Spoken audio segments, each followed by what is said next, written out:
Who wants refugees and migrants rescued from the Mediterranean Sea? 630 sailed into a Spanish port after Italy and Malta turned them away. Being stranded at sea for 9 days has highlighted the migration dispute between EU members. Can they overcome their deep divisions? This is Inside Story.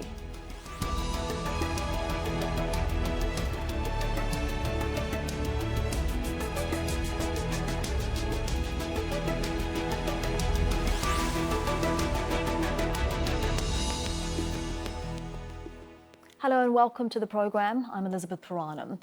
The arguments over who should take responsibility for refugees arriving in Europe are heating up again. EU leaders have long been divided about how to handle the migrant crisis, which is being highlighted by the grueling voyage undertaken by 630 migrants now in Spain. They've been stranded at sea for more than a week because of a diplomatic row. Italy and Malta refused to accept them after being rescued from overcrowded dinghies off the coast of Libya. Well, after much debate, the new Spanish government allowed the charity ship Aquarius and 2 other vessels to dock in Valencia. Well, almost 2 million migrants poured into Europe at the peak of the refugee crisis 4 years ago. The total has dropped dramatically since then. The United Nations Refugee Agency says Italy has welcomed 15,300 migrants this year, Greece 12,000 and Spain 9,500. The EU struck a deal with Turkey 2 years ago to stop the uncontrolled flow of migrants across the Aegean Sea. Other countries, such as Austria and Hungary, took a more hardline approach by building border fences. The Hungarians and Poland refused to implement the EU's plan to resettle refugees throughout its member states. Well, because asylum seekers must lodge their applications in the first EU country they enter, Italy and Greece are in the front line for migrants crossing the Mediterranean Sea. And anti-immigration sentiment has increased in Europe, with right-wing parties who want tougher rules making gains in Austria, Germany and Italy. Well, there's widespread agreement that the EU needs to overhaul asylum and immigration laws, but disagreement on how.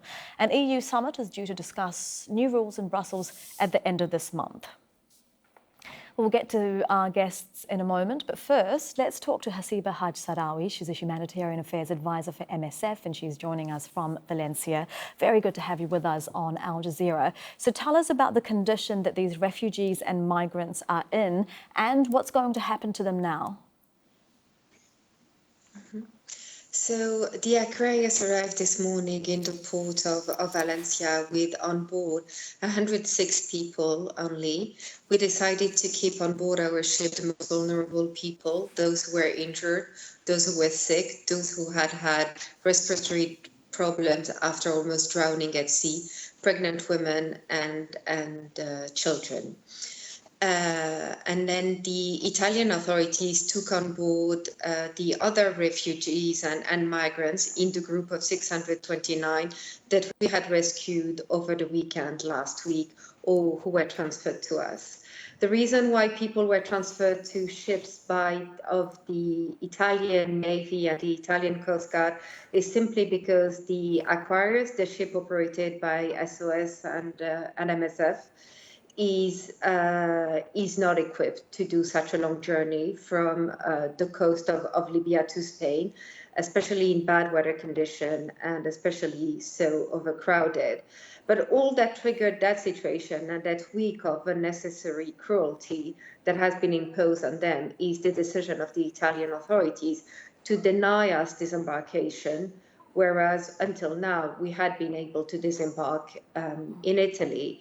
And what is sad here is to see that people, some of the most vulnerable people who have fled conflicts and persecution, people who have experienced extremely difficult conditions and very high level of violence in Libya, were then again used as bargaining chip in a European chess game, rather than their lives put foremost and before any other consideration. Ms. Haj-Sarawi, now that they are on land, can they expect a fair application process to settle in Europe, do you think? Yeah, and we're hoping that they will. The Spanish authorities have been extremely welcoming. We have been in contact with the Spanish authorities, especially on the medical cases, on our patients. but we also have been in contact with protection agencies such as the UN High Commissioner for Refugees or the Organization of International Migration. The Spanish authorities have given assurances that these people will be able to claim asylum should they wish to claim asylum. There's a number of organizations, including NGOs, providing legal advice who could help these people. But in a way, we should not take the situation of the 629 people as a precedent that is to be renewed or as symptomatic of the treatment of migrants and refugees on European soil. One of the greatest concerns of MSF, especially ahead of the European Council, is that migration policies are focused on containment and restrictive migration policies and on making sure that people do not reach the shores of Europe at any cost.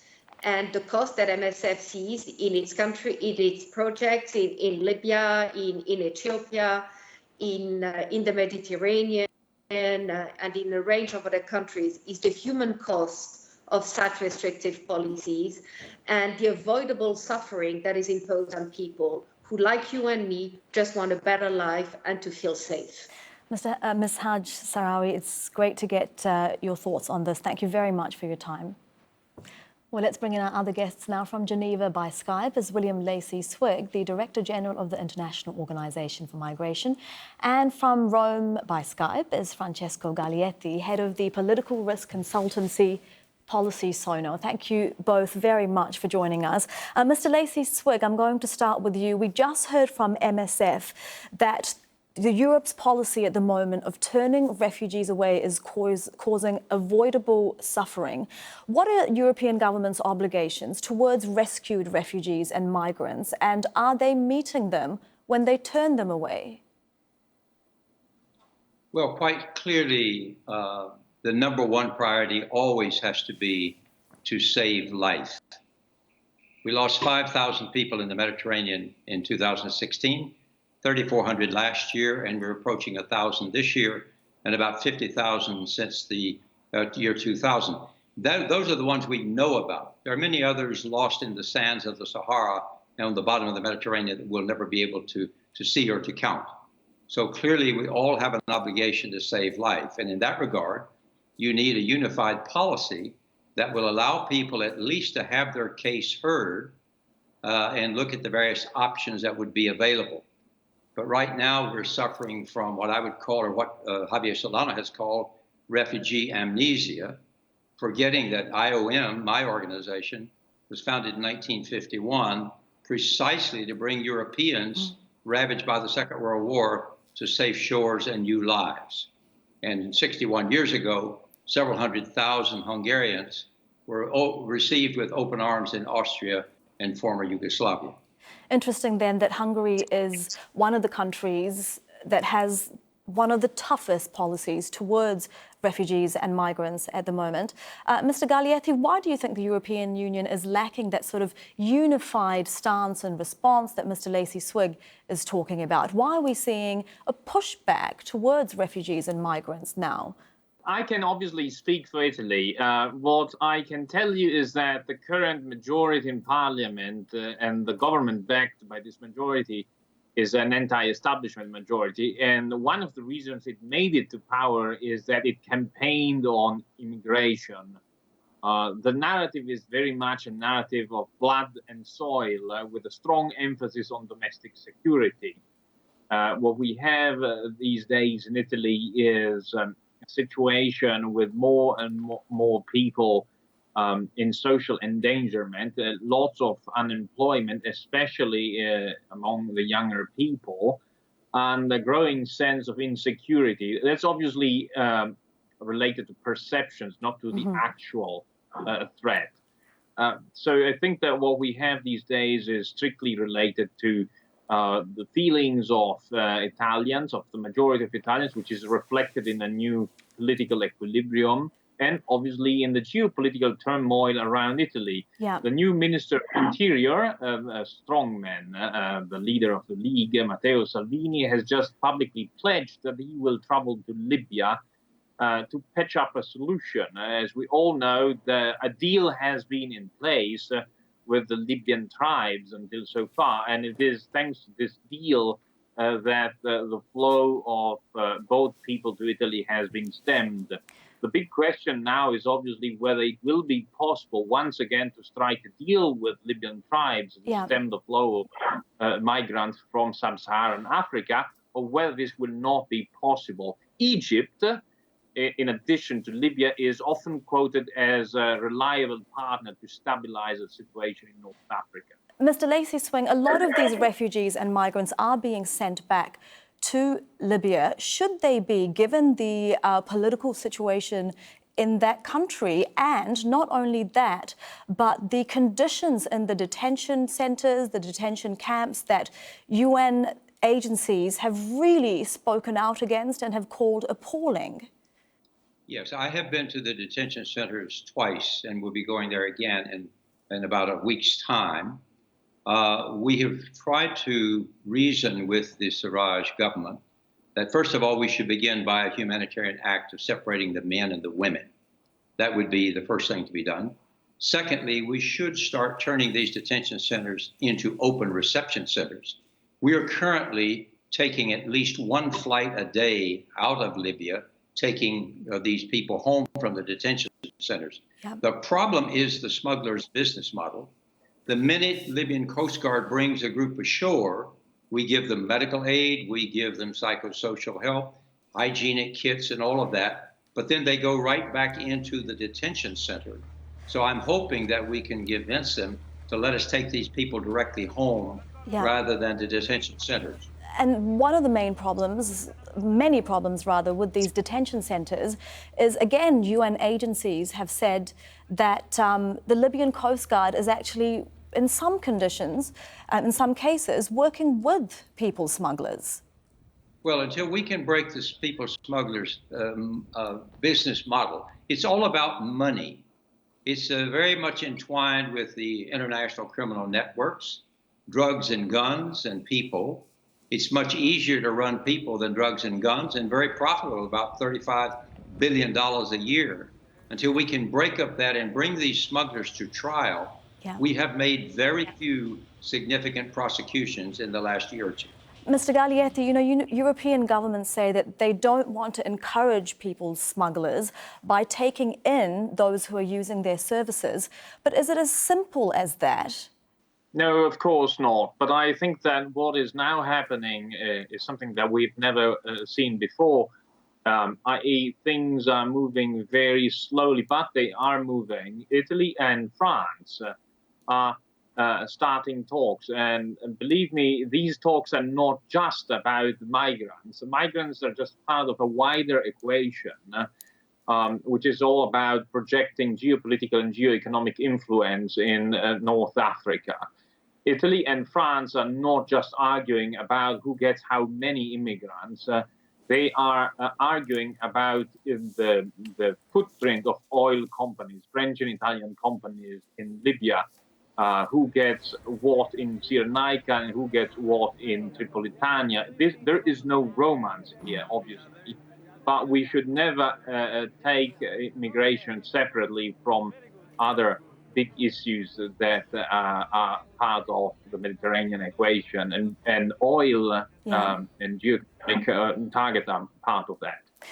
Mr. Lacey-Swing, it's not just Italy and France that are arguing about, you know, who should take how many migrants and refugees. There was a plan to resettle some 100,000 back in 2016, and two countries, Hungary and Poland, refused to be a part of it. What do you make of that? You know, should they face repercussions for this? It was a mandatory plan.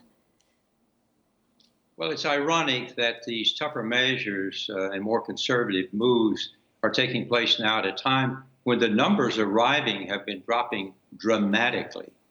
Secondly, we have to keep perspective. The 1.5 million migrants who came north in 2016 is less than 0.5% of Europe's population of 550 million people. Lebanon, with 4.5 million population, has 1.5 million Syrians on their territory and 500,000 Palestinians. So I think it's a perspective now that is lacking. There are ways to manage this. And unfortunately, when the chancellor declared Wir schaffen das, I think she must have assumed that a number of the other 27 partners in the union would have followed and helped out a bit. And it would have been a very small amount of work and burden for anyone, but that didn't happen, as we now know. And now, unfortunately, you have the situation that you have. We have taken 100,000 migrants back home in the last year, people who wanted voluntarily to go home, and we continue to do that. We've taken 30,000 migrants out of the detention centers and another 10,000 along the migratory path who felt they wanted to go home. So we're doing what we can to support this, but without unity in the European states, it's not going to happen. And Mr. Gagliete, there seems to be a lack of unity not just between different European countries, but within the governments themselves. You know, Mr. Lacey Swing was talking about the German Chancellor Angela Merkel, who's perhaps been one of the most welcoming leaders, world leaders to refugees and migrants. And now she is facing, you know, a huge standoff with her new interior minister, who's saying that refugees and migrants at the border have to be turned back, and has created this new coalition with the Austrians and the Italians. So is Ms. Merkel looking increasingly alone here? Yes, you are perfectly right. What we are seeing is the issue of migrants overlapping with the run-up to the next EU elections. And before that, with the fall 2018 Bavarian regional elections. But it is true that in Germany, the CDU is at loggerheads with the Bavarians of the CSU, and that the CSU is quite close to Italy because of its strong domestic security agenda and with other nationalist parties across the EU. It's also fair to say that the issue of immigration, of the management of immigration, will be a decisive one in the run-up to the next EU elections, because at the heart of this run-up is the European political parenting process. Who sides with whom, under which brand? And so obviously this is a time in history where you have the old traditional political families, the socialists and the European Popular Party, but you also have new brands like France's En Marche, so Macron's party. And this is a time when the old brands will have to decide whether, in order to survive, they will have to onboard new partners. For instance, the CSU in Germany, not Merkel, obviously, but the CSU would be quite keen on getting closer to the League. After all, let's remember that we already have a very sovereigntist member of the EPP, and that is Viktor Orban of Hungary. And in Italy, we also have another case, the coalition partner of the League, the Five Stars movement, which has to choose what it wants to do in the close future. Right now in Strasbourg, it is under the same roof with the UK's Nigel Farage. But in the close future, it will have to decide whether it wants to embrace Macron or it wants to go down a completely different route. So you are right. This issue is potentially reshuffling the entire political landscape in Europe. Mr. Lacey Swing, everybody agrees that Europe's immigration policies and laws need to be reworked because they're not working at the moment. What do you think needs to happen, especially to things like the Dublin regulation, which have seen frontline countries, Greece and Italy, take a disproportionate number of refugees and migrants? Well, clearly, when you have this many people dying along migratory paths, there's something wrong with policies. Clearly, what's lacking here is perspective. It is a political crisis, not a migrant crisis. The numbers are not that large. It would be manageable provided you had a unified, comprehensive, long-term migration and asylum policy, which all agreed upon. It would then be manageable. And by the way, the Africans are not all coming north. South-south migration within Africa, where I spent 30 years of my career, is just as large as south-north migration. So it's not as if there were an invasion. It is not. And the numbers have fallen. We're trying to negotiate a global compact on migration. We think that that will help address the issue. But you're going to have issues like this, for example. Europe wants more migrants to be sent home, and Africans want more legal pathways to Europe. And the driving forces are such that this is not going to be resolved immediately. Mr. Gaglietti, I mean, the average, Mr. Gaglietti, how is this resolved then? Right now, the top priority is not actually dealing with the deeper causes of the issue. It is just about dealing with the symptoms. So basically managing the logistical springboard, i.e. Libya and Tunisia. And this is what the Italian authorities care a lot about.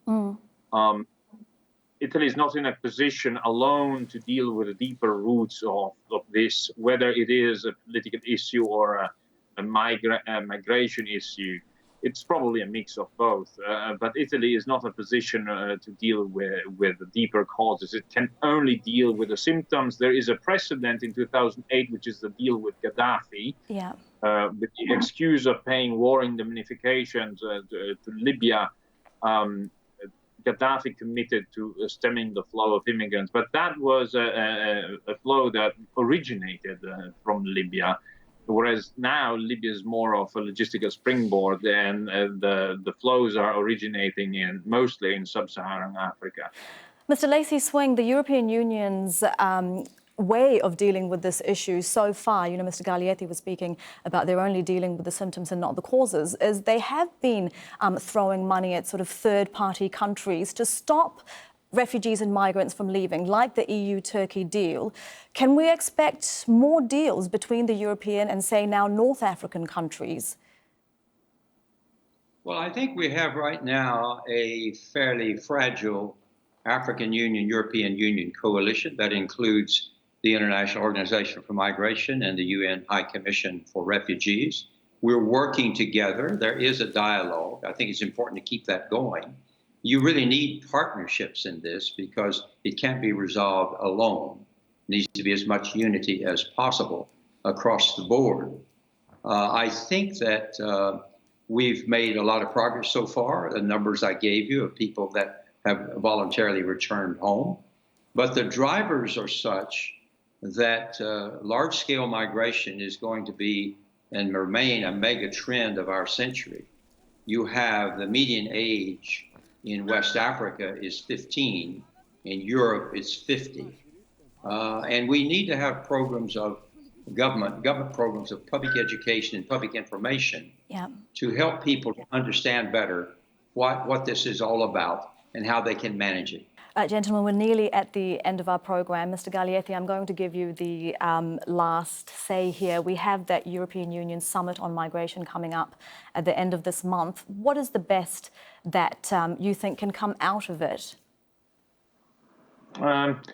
Italy is capable of fixing Libya and dealing with Libyan tribes. It will need financial commitments from other countries. And it will be a greater willingness by other European countries, Mediterranean ones, to take up immigrants. But it's perfectly capable of dealing with Libya on its own. The thing is, normally this is associated with money. So the Libyans ask for money, either tacitly or explicitly, but this is normally involved. So the big issue is that Italy is not willing to pay an indefinite amount of money alone, and will have to share the burden with others. All right, Mr. Gaglietti, thank you very much for that. That is Francesco Gaglietti joining us from Rome, and William Lacey-Swing joining us from Geneva. And thank you too for watching. You can see the program again anytime by visiting our website, aljazeera.com. And for further discussion, do go to our Facebook page. That's facebook.com/AJ Inside Story. You can also join the conversation on Twitter. Our handle is @AJ Inside Story. From me, Elizabeth Puranam, and the whole team here, bye for now.